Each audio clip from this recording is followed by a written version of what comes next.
Good morning, students. So, today is the second lecture for the subject International Business Unit.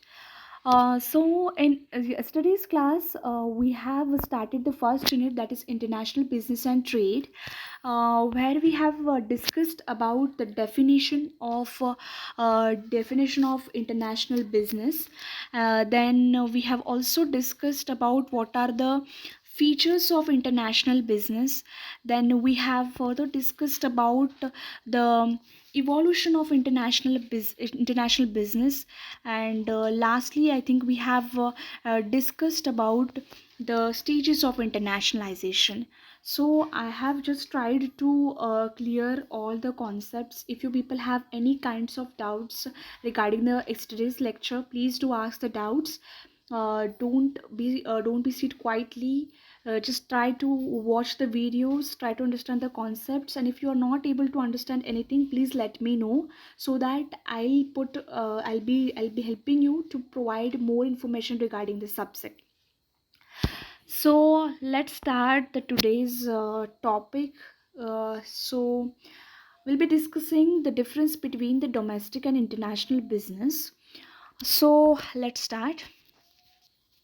When I'm talking about international business, it is in this we have extension of domestic business. Extension of domestic business in the sense we are expanding our existing business, and the marketing principles will get also altered in the case of international business. Next is domestic business. In this, we are using the normal marketing principles. We are not changing it because it is within the country itself. Next is difference is in a difference is customs, cultural factors. So when, for example, there is a transaction between India and US, there will be a different cultural factors. Indian culture is totally different, and US culture is altogether different. So when there is a transaction between two countries, there will be a difference of culture arises. When we are doing transaction within the country, there is no such factors we can see, but we can but our India is exception for that, because we are having a different languages. We are having people who are speaking different languages in just one country. But other than India, if we are talking about the other countries, if it is a domestic business, there will be no issue of cultural or language issues. Then is it is quite wide. When I'm talking about international business, my then my organization will get more variety of products. I'll get wide range of the customers, that is a potential customers. And when it is in within the country, it is limited. I don't have more varieties. Next is selling procedure. In when I am doing transaction with the other country, there will be a different selling procedure. That procedure or steps needs to be followed. But when it is within the country, there is no selling procedure. It will remain same. I'll be using a constant procedure for that. Next is working environment and management practice changes to the suit local conditions. So when it is international business, the organization should will make sure that they are making comfortable to their employees with the, because there will be changes of climate, culture, or language, anything. So there should make a comfort at the organization place. There is no such case in a domestic business. Last one is international business have to face certain kind of restrictions in a trade practice, license, and government rules. Because when India is exporting or importing goods to other countries, there will be a duties applied on the transactions which we are doing with the other countries, such as custom duty, which is applied on exporting or importing of the we have goods which we have, it will be applied on the goods which we have imported. Then or it can be imported as well as the exported. And when I'm talking about domestic business, they have a little or no impact of a domestic trade. Okay, the next we'll be discussing about what are the advantages of international business. Let's discuss one by one. What are the advantages of international business? What are the benefits you will get by doing transaction with other countries? So first one is earning of foreign currency. When I am doing transaction with us, I in the sense, suppose India is doing transaction with US or any other countries outside the India, then it will be helpful for them to earn different currencies, euro, pounds, different currency will, it will be help to gain different currency, and those currency will be used at the time of import export, right? Next one is division of labor. When I'm saying division of labor, it means I am using more potential workers for producing the goods or manufacturing of the goods, and it will leads to specialization of the goods, or it will leads to improvising the quality of goods. So this will automatically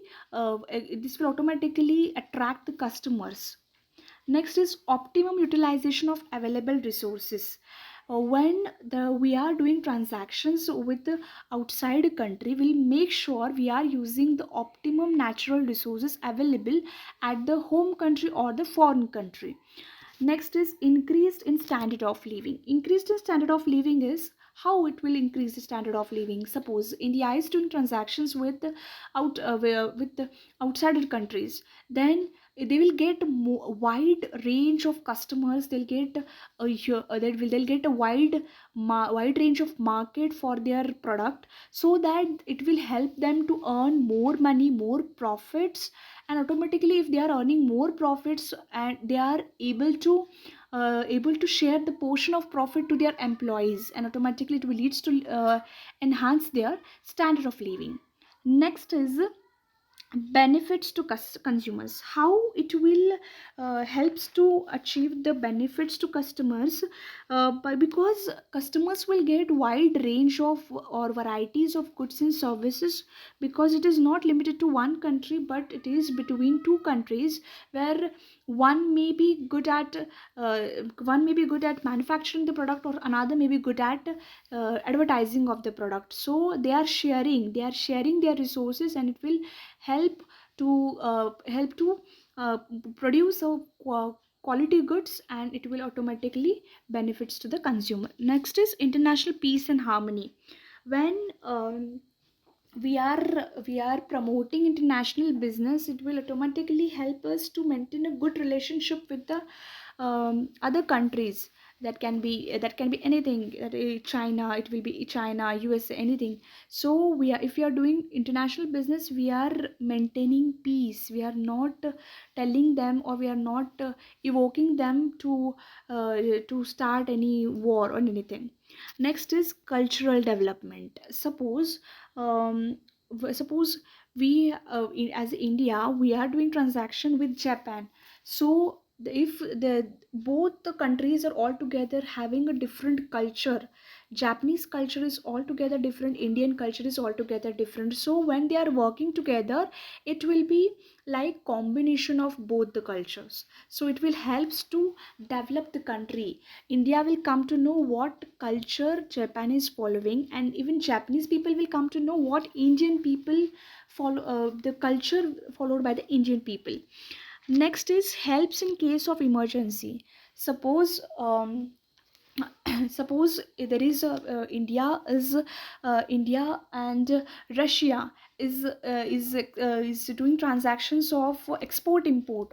Okay, so they are helping each other. They are internationalization their business. So what in return, what will happen? Suppose if now we are facing pandemic, right? So most of the countries are facing lot of issues to overcome these problems. So in case, suppose India and Russia, when suppose in now India is facing lot of issues to overcome this particular from the coronavirus. So it will leads to automatically automatically decreasing in the GDP, decreasing in the economy.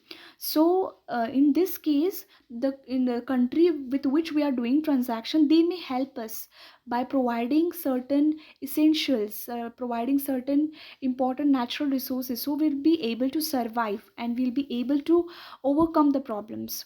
Next is increase in a government revenue. So automatically when we are doing transactions with outside countries, we are earning more money, more profits, and organizations are getting improved. And automatically if an organization is running with a profit, and they are having a good financial position, automatically they have to pay the taxes. They have to pay the taxes, and it will be again act as revenue for the government.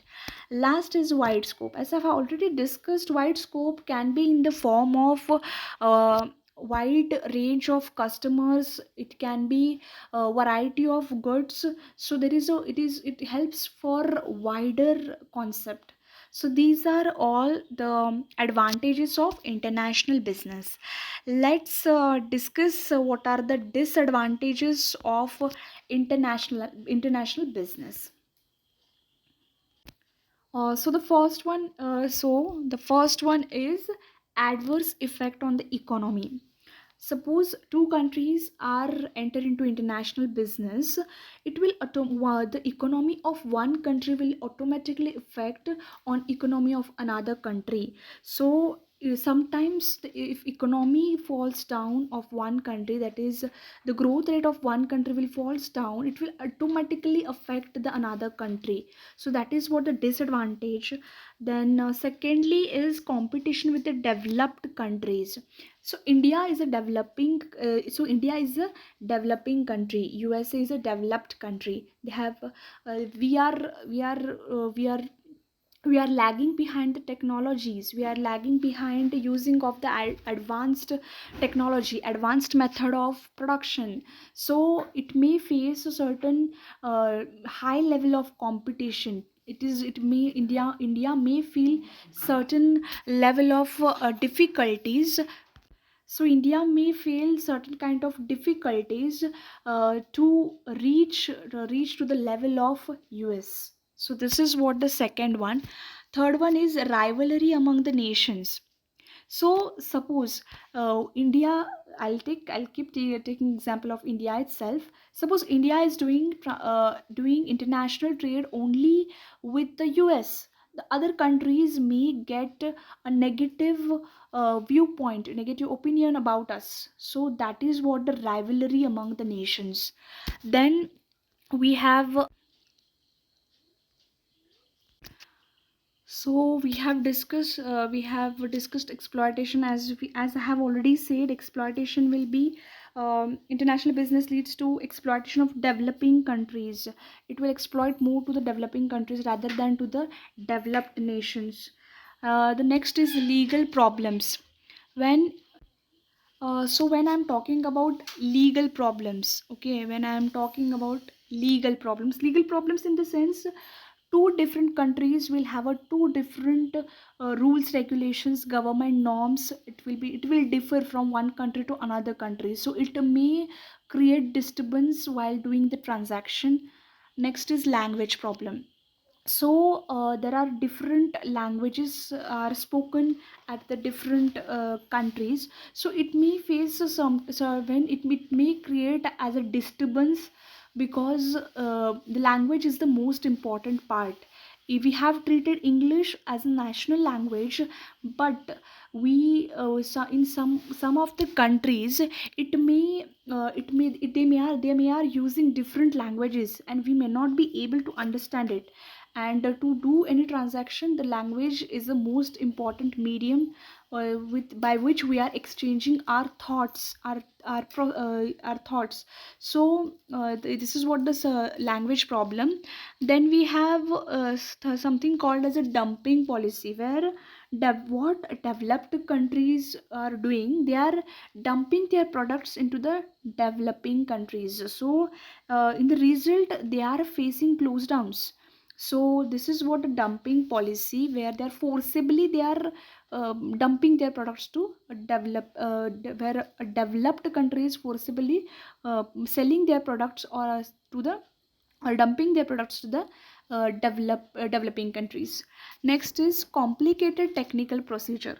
Complicated technical procedure in the sense, um, some countries are well versed with handling of technology, they are advanced, they are using advanced technologies, but the developing nations are not yet aware of it. So they may face, if there is a international business between a developed nation and a developing nation, so in this case developing nation may face a certain level of difficulties while handling of the new technology. So this is what the things which we have discussed in a today's class. I'll just brief it out. So in today's class we have discussed what are the what are the difference between domestic and international business. We have discussed what are the advantages of international business. We have also discussed what are the disadvantages of international business. So this is all about for today. So that's all about the second lecture. If you people have any kinds of doubt regarding the topics which we have covered, please do ask, and remaining aspects will be covering in the next lecture. Thank you.